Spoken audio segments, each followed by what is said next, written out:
అందరికీ నమస్కారం. కార్యక్రమం ప్రారంభించే ముందు గురువు గారు బ్రహ్మర్షి పత్రి గారికి ఒకసారి మనం ధన్యవాదాలు చెప్పుకుంటాం. మనం గత 8 ఎపిసోడ్ నుంచి ఒక విషయమే చెప్పుకుంటున్నాం. ఈరోజు 9వ ఎపిసోడ్.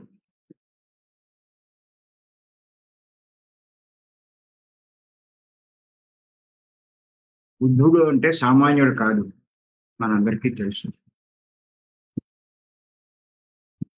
ప్రపంచాన్నే తన బోధలు అనుసరించేట్టు చేశాడు. అంత గొప్పవాడే. ఆయన ఎన్నో విషయాలు తెలుసుకుని మానవులు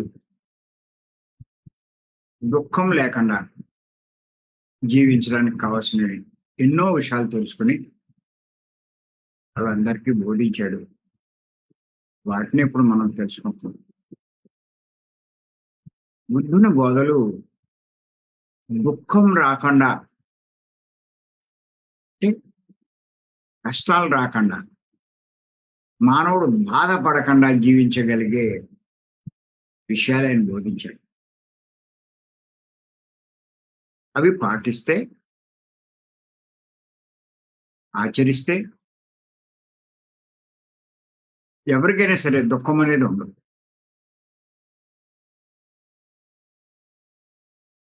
ఈరోజు ఆయన ఏం చెప్పాడో చూద్దాం.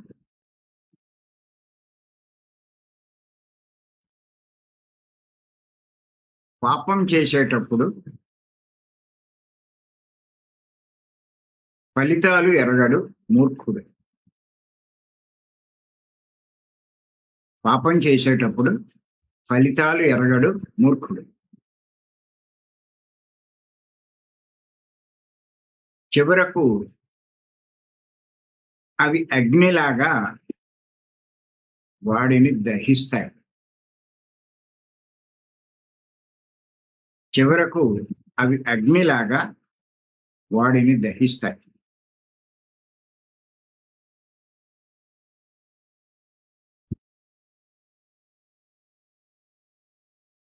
ఇది కూడా చాలా అద్భుతమైన సందేశం.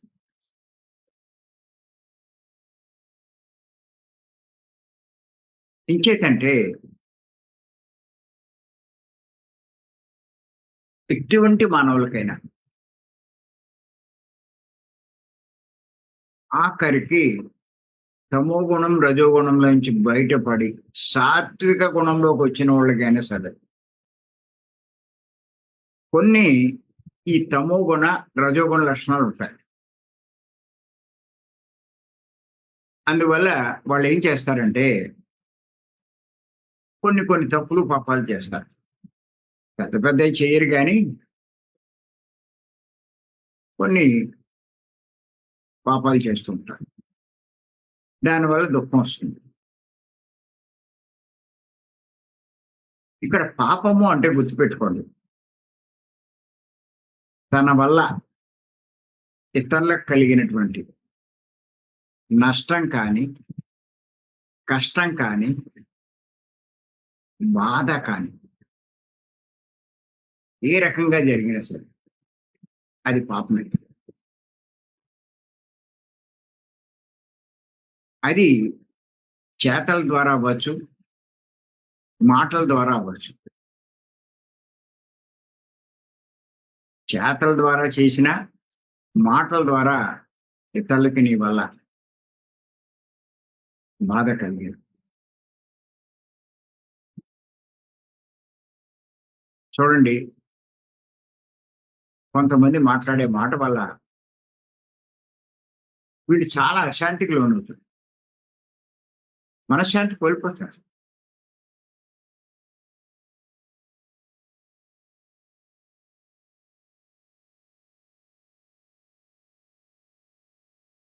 కానీ వాడు జ్ఞానం పొందితే కనుక వాడు ఎన్ని మాట్లాడుకున్నా వీడు పట్టించుకోడు.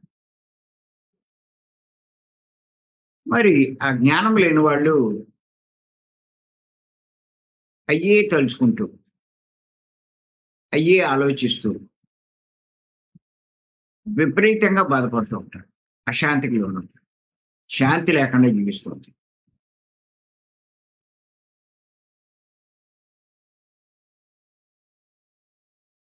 అంచేత మన వల్ల ఎవరికి ఏ రకమైన బాధ కలిగినా అది పాపం కిందే లెక్కొస్తుంది. మీరు చూడండి, కొంతమంది అంటే కొంతమందికి ఇష్టం ఉండదు.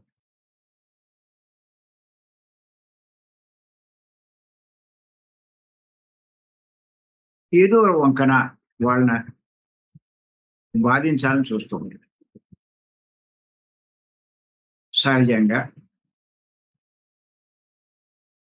మెజారిటీ ఫ్యామిలీస్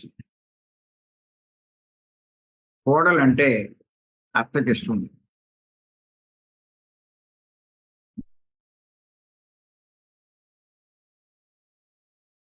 ఆవిడ ఏం చేసినా ఇక్కడ ఒకటి మీరు గుర్తెట్టుకోండి. వాళ్ళు ఎవరైనా సరే ఇష్టం ఉంటే వాళ్ళు తప్పు చేసినా అది ఒప్పు కిందే ఉంటుంది. ఇష్టం లేని వాళ్ళు మంచి చేసినా తప్పు కిందే కనిపిస్తుంది. దేని మీద ఆధారపడి ఉందంటే ఇష్టం మీద ఆధారపడి. అది తప్ప రైట అది కాదు.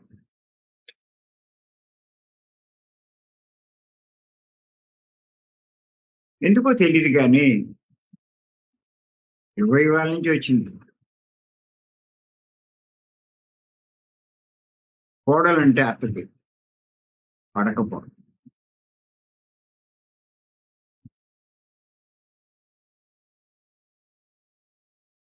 అలాగే అన్నదమ్ములు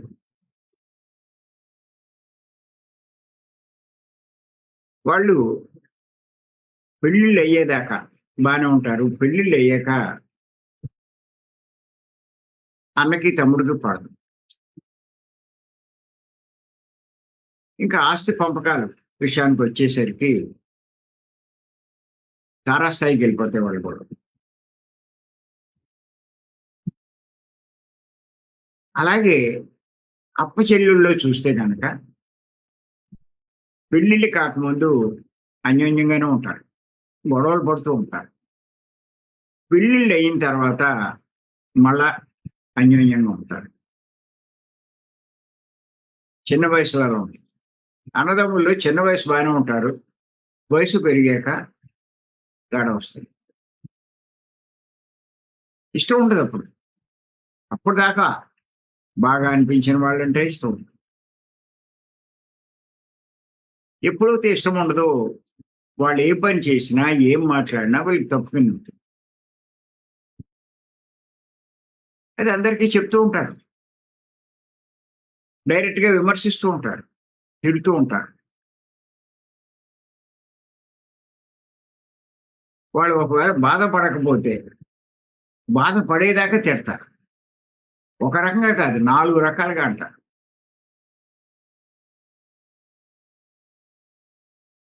కానీ ఎవరెవరిని బాధించినా అది కర్మే.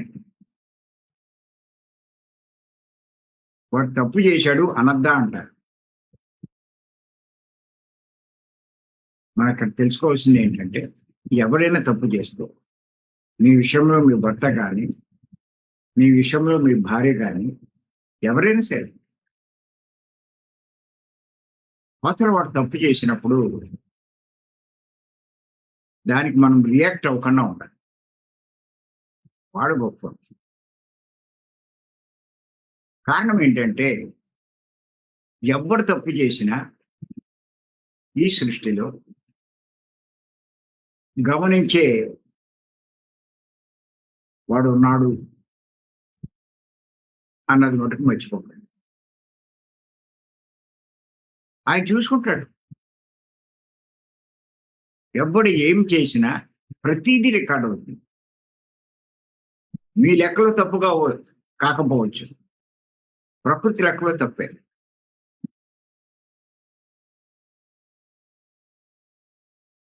రికార్డ్ అవుతుంది. ఇంకో విషయం మీరు గుర్తుంచుకోవాల్సింది ఏంటంటే, రికార్డ్ అయింది ప్రతీదీ దానికి ఫలితం ఇవ్వబడుతుంది. అది మంచైనా సరే, చెడ్డైనా సరే. కానీ మనం అనుకున్నప్పుడు కాదు. దానికి కూడా టైం ఉంటుంది. ఆ టైం వచ్చినప్పుడు దాని ఫలితం అనుభవించాల్సి వస్తుంది. అదే ఇక్కడ చెప్పాడు ఈయన. టైం వస్తుందన్నది ఇక్కడ గమనించుకోవాలి. పాపం చేసేటప్పుడు ఫలితాలు ఎరగడు మూర్ఖుడు. మూర్ఖుడు గురించి నిన్న కూడా చెప్పుకున్నాం. అందరికంట చాలా లో లెవెల్‌లో ఉన్నవాడే మూర్ఖుడు. చివరకు అవి అగ్నిలాగా వాడిని దహిస్తాయి. ఇప్పుడు చేస్తున్నాడు. మొత్తం మీద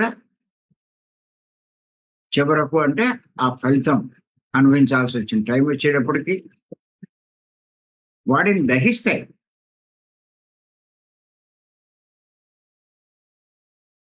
నాశనం చేసేస్తాడు. భరించలేడు.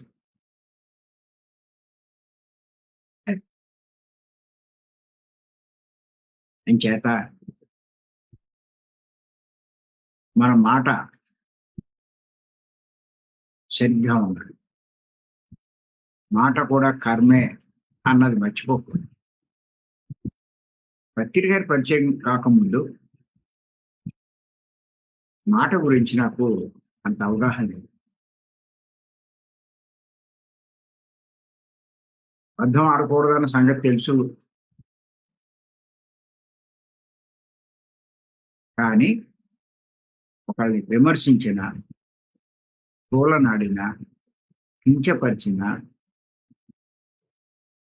అవమానించిన, మాట ద్వారా బాధించిన ఇవన్నీ పాపకర్మల కిందే వస్తాయి. పాపాల కింద.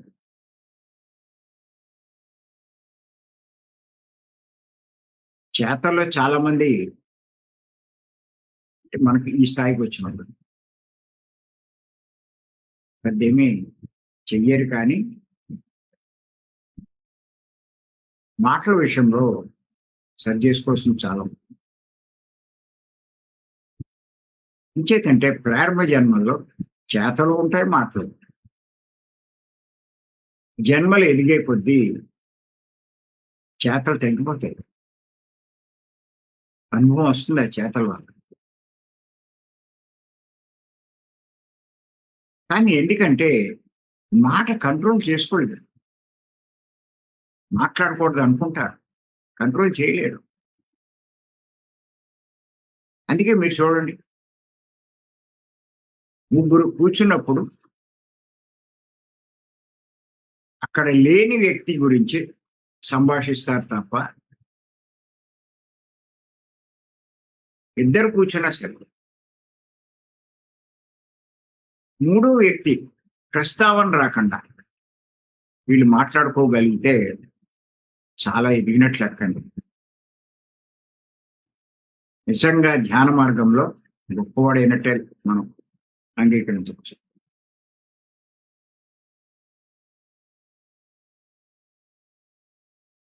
ఇవి బాగా గుర్తుపెట్టుకోండి ప్రతి ఒక్కళ్ళు. ఆ స్థాయికి రావాలి మనంతా. ప్రక్రియ ఎన్నోసార్లు చెప్తాను. ఇతరుల విషయంలో నువ్వు ఎందుకు జోక్యం చేసుకుంటావు? ఎవడేం చేసుకుంటే నీకేంటంటే, మాట గురించి చాలా బాగా చెప్తాను. వాక్క్షేత్రం 2 భాగాలు ఉన్నాయి కొన్ని పుస్తకాలు. అవి నేను చాలాసార్లు చదివాను. అప్పుడు దాకా అర్థం కాదు. మాట కూడా ఆత్మ చేత ఒకటే అనుకునేవాడు. మరి చేతలు పాపాలే, మాటలు పాపాలే. చేతల్లో ఎన్నో రకాలు ఉన్నాయి. ఘోరమైన పాపం మాంసభక్షణ.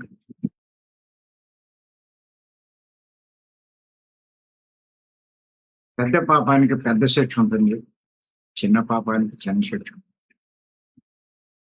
బుల్లి పాపానికి బుల్లి శిక్ష.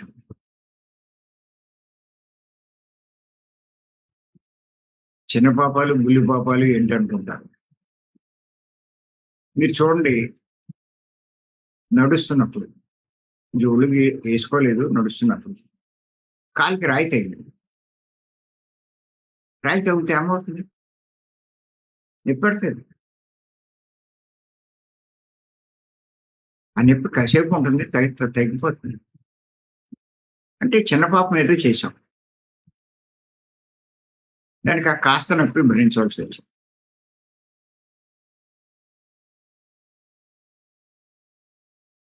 అదే పెద్ద పాపం చేశాం, ఆ కాళ్ళు నరికాం, ఆ జాయింట్లు ఓడగొట్టాం, ఆ మేకలు వాటికి కాళ్ళే నరికాం, యాక్సిడెంట్లు మీ కాళ్ళే ఇరిగాం. అది పెద్ద పాపం.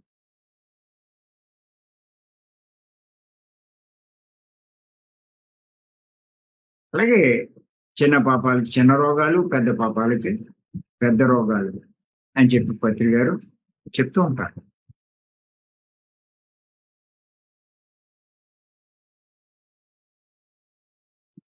మీరు చూసుకోండి.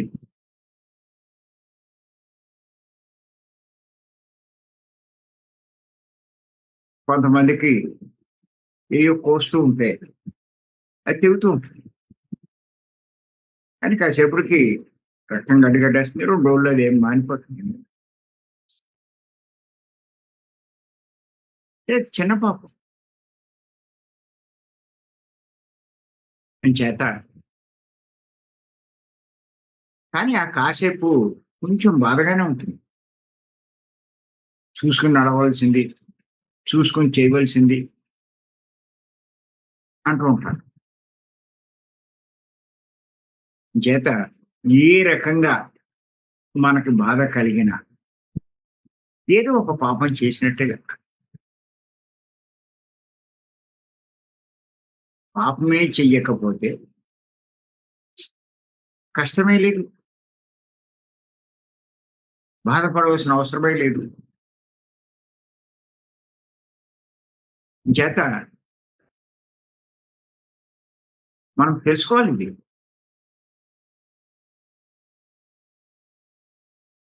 నేను చేసేది పాపమా లేదా,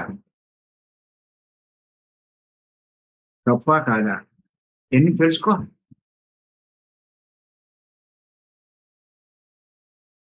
మనం చెప్పుకున్నాం జూమ్లోనే,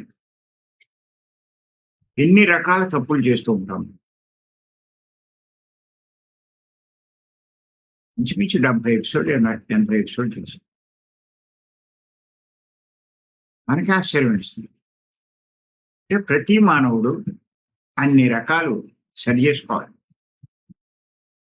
ఇంకా చెప్పుకోవచ్చు.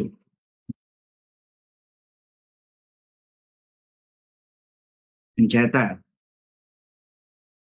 ఈ తప్పులు సరి చేసుకోవడానికి ఏకైక పరిష్కారం రెండండి, సింపుల్గా. ఆ తప్పులు తెలుసుకుని వాటిని సరి చేసుకునే ప్రయత్నం చేసే బదులు తేలిగ్గా మనం చేయగలిగింది ఏంటంటే తీవ్ర ధ్యాన సాధన, సాత్వికమైన శాఖ. ఈ 2 చేస్తే చాలండి మీరు. కానీ ఎందుకో దీనికే బద్ధకం మరి. ధ్యానం చేయడానికి బద్ధకం, ఆహారాన్ని నియమాలు పాటించడం కూడా బద్ధకమే. నాలుగు రుచి లాగేస్తూ ఉంటుంది. ఒక్కసారికి ఏమైపోతుంది అనుకుంటా, ఏమీ అవ్వదు. నీ గుణం మారిపోతుంది, నీ చేత తప్పులు చేస్తుంది, దాని ఫలితం తర్వాత అనుభవిస్తాం. తినేటప్పుడు బాగానే ఉంటుంది, చేసేటప్పుడే, అనుభవించేటప్పుడు ఆ బాధ ఎంతో ఉంటుంది. అంచేత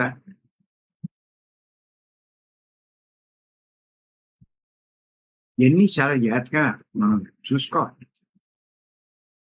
అంచేత ఏంటంటే తీవ్ర ధ్యాన సాధన, సాత్వికమైన సాధన. ఈ 2 చేస్తే ఏమవుతుందంటే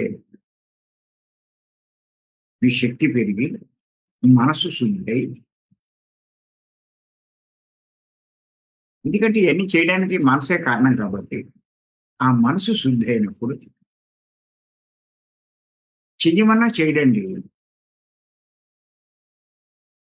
గుర్తుపెట్టుకోండి. మనసు శుద్ధి అయినప్పుడు చేయమన్నా చేయడు. ఎవరైనా సరే చెప్తున్నాను.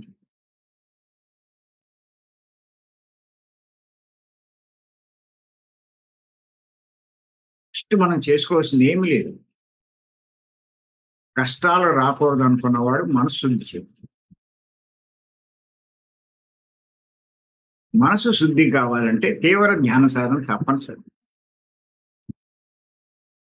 తీవ్ర ధ్యాన సాధన చేయడం కోసమే భీమవరం వస్తున్నాం మనం. ఉత్తినే రావట్లేదు. మీరు కొన్ని నెలలు వస్తారండి. ర్యాలీ చేస్తారు. సెట్ అవుతుంది. కానీ మళ్ళా మానేస్తారు. మానేసరికి నీకు తెలియకుండానే ఈ మాయలో పడి మళ్ళా మనసు పొల్యూట్ అయిపోతుంది. మళ్ళా మామూలుగా వచ్చేస్తారు. మీకు అర్థం కాదది. అమ్మో! ఎంత చేశానో ఏడాదండి నేను 2, 3 ఏళ్ళు చేశానండి వరుసగా భీమవరం వచ్చంటారు. 2, 3 నెలల్లోనే 2, 3 ఏళ్లలో చేసిందంతా వెనక్కెళ్ళిపోతుంది. ఈ విషయం తెలీదా? ఇంకెందుకు అస్తమానం వెళ్ళడం ఎందుకు అనుకుంటారు పాపం. చాలా తెలివి తక్కువోళ్ళు. తెలివైనోడైతే దాన్నలా మెయింటైన్ చేసుకుంటాడు. లేకపోతే ఇంకా ఫలితాలు అనుభవించాల్సిందే.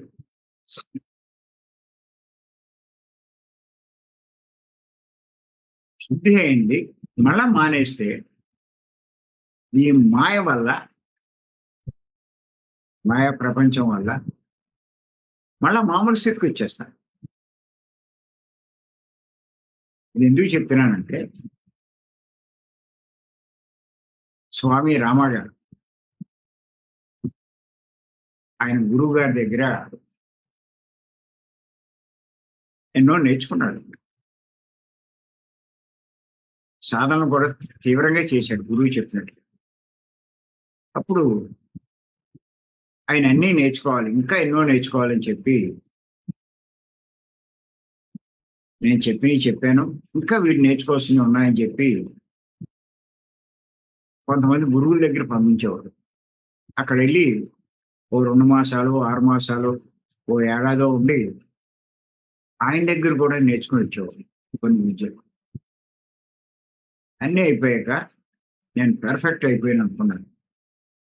అప్పుడే అవ్వలేదు నాయనా, నువ్వు ఇంకా నేర్చుకోవాల్సింది ఉంది అని చెప్పి ఆయనతో ఏం చెప్పాడంటే, ఇక్కడి నుంచి ఒక 20 కిలోమీటర్ల హిమాలయాల్లో నడిచి వెళ్ళాలి. 30 కిలోమీటర్ల దూరంలో ఒక ఆయన ఉన్నాడు. ఆయన దగ్గరికి వెళ్ళి ఒక 2 మాసాలు ఆయన దగ్గర నేర్చుకుని రా అని చెప్పాడు. వెళ్ళాడు ఈయన. ఆయన చెప్పిన అడ్రస్ పట్టుకుంది. మొత్తం మీద నడుచుకుని వెళ్తే 2 రోజులకో 3 రోజులకో చేరుకున్నాడు ఆయన. తీరా చూస్తే ఆయన చెప్పిన ఆయన ఎవరు అంటే ఆ హిమాలయాల్లో చిన్న కాకా హోటల్ నడుపుతున్నాడు. కాకా హోటల్ అంటే ఏదో గుడిసె లాంటిది ఏదో ఉంటుంది. దాంట్లో చిన్న హోటల్.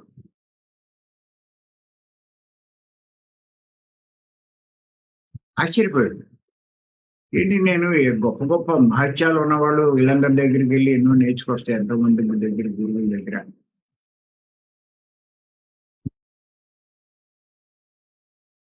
తాళం చేయని వంచేయడము, అది మామూలుగా వేరే నిప్పు రాజేయడము, ఇలాంటి ఎన్నో విద్యలు నేర్చుకున్నాడు. ఈ హోటల్ యజమాని వీడు నాకేం నేర్పుతాడు ఇన్ని నేర్చుకున్న నాకు అని చెప్పి అనుకున్నాడు. మరి గురువు గారు ఎందుకు నన్ను ఇక్కడికి పంపించారు అర్థం కాదు. కానీ గురువు గారు చెప్పారు కాబట్టి ఆయనతో అన్నాడు, మా గురువు గారు ఇక్కడ పంపించారయ్యా అని. ఓహో, ఆయన నాకు తెలుసులే, అయితే నువ్వు ఇక్కడే ఉండు అని చెప్పారు. గురువు గారు చెప్పారు, నీడు 2 మాసాలు ఉన్నాడు. ఈ 2 నెలలు అక్కడ ఉంటే వీడు ఏం చూశాడంటే అక్కడ ఆయన రోజు వంటలు వండుతాడు, ఇవన్నీ అందరికీ భోజనాలు అన్నీ చేస్తాడు. అన్నీ అయిపోయాక సాయంత్రం ఆ గిన్నెలు ఏముంటే ఆ పాత్రలు శుభ్రంగా కడిగేసి బోర్లిస్తాడు. బోర్లించి మర్నాడు పొద్దున్నే మళ్ళా హోటల్ ఓపెన్ చేసినప్పుడు మళ్ళా కడిగి వాడుకునేవాడు. ఇలా 2 నెలలు చూసినా అలాగే ఉండేది, అంతకన్నా ఏమి లేదు. ఇంకేం నేర్చుకుంటా ఈయన దగ్గర అని చెప్పి ఇంకా 2 నెలలు అయిపోయాక గురుగారి దగ్గరికి వచ్చాడు. వచ్చి, ఏమండి నన్ను అంత దూరం పంపించి ఇన్ని తిప్పలు పెట్టారు, నాకు అక్కడ చూస్తే ఏం కనపడలేదు అని చెప్పి అన్నాడు. అప్పుడు గురువుగారు అన్నారు, అక్కడ ఏం చూసావు అని చెప్పాను. నాకు ఏం కనపడలేదు, రోజు పాత్రలన్నీ కడిగేవాడు, బోర్లించేవాడు, పొద్దున్నే మళ్ళా కడిగి మళ్ళా వాడేవాడు, ఇంతకన్నా నాకేం కనపడలేదు అక్కడ అన్నాడు. నాయన నువ్వు నేర్చుకోవాల్సింది అదేనైనా అని చెప్పాను. అర్థం కాలేదు రామా. అదేనైనా నువ్వు ఎంత సాధన చేసినా మళ్ళా ఈ మాయా ప్రభావం నీ మీద పడకుండా ఉండేట్టు చూసుకో. ఈ మాయా ప్రభావం నీ మీద పడితే నువ్వు మళ్ళా మొదటికి వస్తావు. సాధనలో అశ్రద్ధ చేయకు అని చెప్పి చెప్పడం జరిగింది. అప్పుడు అర్థమైంది, ఎంత నేర్చుకున్నా ఎంత పైకి వచ్చినా మళ్ళా మొదటికి వస్తాం అన్న విషయం అర్థం చేసుకుంటారు. అంచేత మరి మనం తీవ్ర సాధన చేసి సాత్విక గుణంలోకి రావడమే కాదు, మనసును ఎంత శుద్ధి చేసుకుని మన ప్రవర్తన మాట ఎంత సరి చేసుకున్నా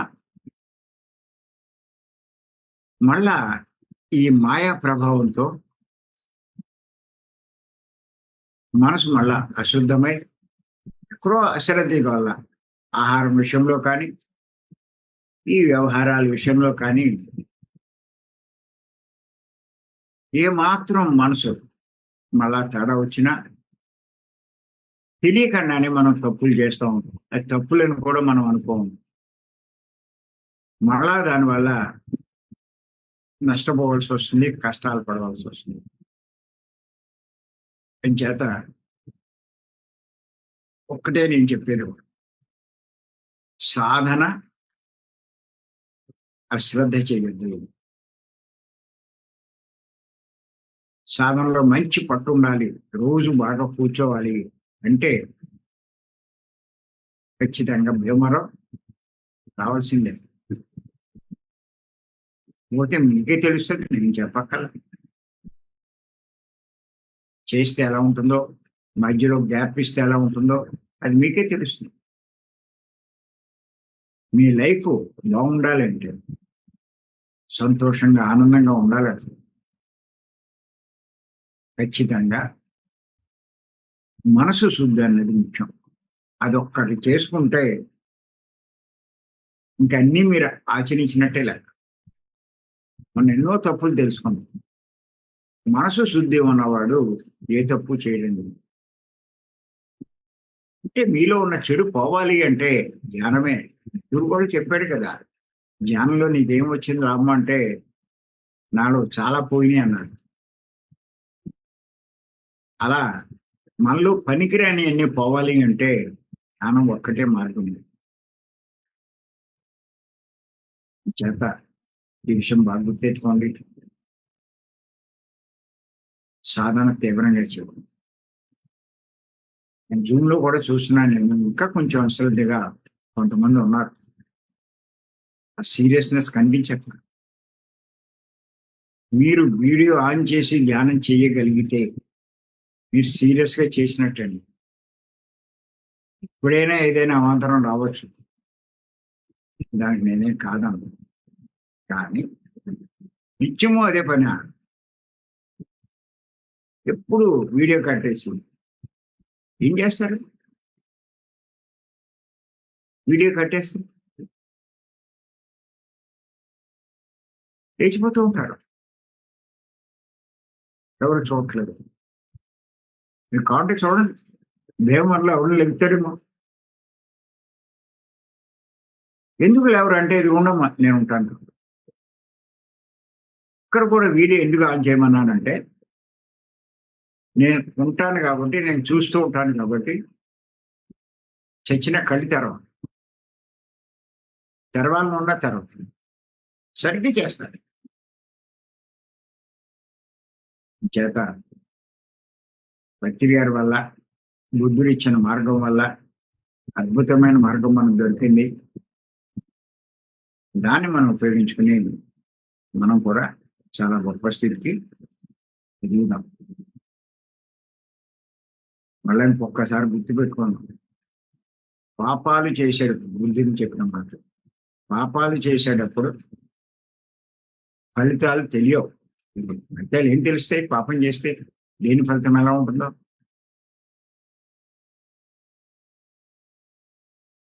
చేశాం. ఏం జరగదు అప్పుడు చేసినప్పుడు. కానీ ఆ పాప ఫలితం పండిందంటే మనకు అనుభవించాల్సి వచ్చినప్పుడు దుర్భరంగా ఉంటుంది.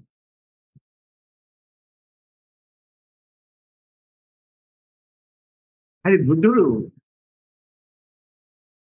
ఆయన ఎన్లైటన్మెంట్ అయ్యాడు కాబట్టి, ఆయన నిర్వాణం పొందాడు కాబట్టి, గత జన్మలన్నీ చూసుకున్నాడు కాబట్టి, ఏ జన్మలో ఏం చేశాడో, ఏ జన్మలో దాని ఫలితాలు ఎలా అనిపించాడో తెలుసు. మరి మనం ఇంకా గత జన్మలు అన్నీ తెలుసుకోలేదు కాబట్టి, ఆ విషయాలు తెలియవు కాబట్టి, ఆ అనుభవం పొందిన వారు చెప్పిన మాటలు మనం గ్రహించి దానికి అనుగుణంగా మనం జీవించాలి. చేత సత్యం అండి ఆయన చెప్పింది. ఫలితాలు ఎరగడు మూర్ఖుడు. ఇవన్నీ అనవసరం వాడికి. చివరికి అగ్నిలా వాడిని దహిస్తాయి. చూసుకోండి. మీకు బాగా కావాలంటే రాజకీయ నాయకులను చూస్తే బాగా తెలుస్తుంది. చేసినవి తెలుస్తాయి, తర్వాత వాళ్ళు అనుభవించినవి తెలుస్తాయి. ఎంత దారుణంగా వాళ్ళ జీవితం తయారవుతుందో మనకు అర్థం లేదు. ఇంకెవడేం చేయగలడు? మనం అలా సఫర్ అవుతాం. మన జీవితాన్ని అలా దుర్భరం చేసుకోవద్దు, నాశనం చేసుకోవద్దు.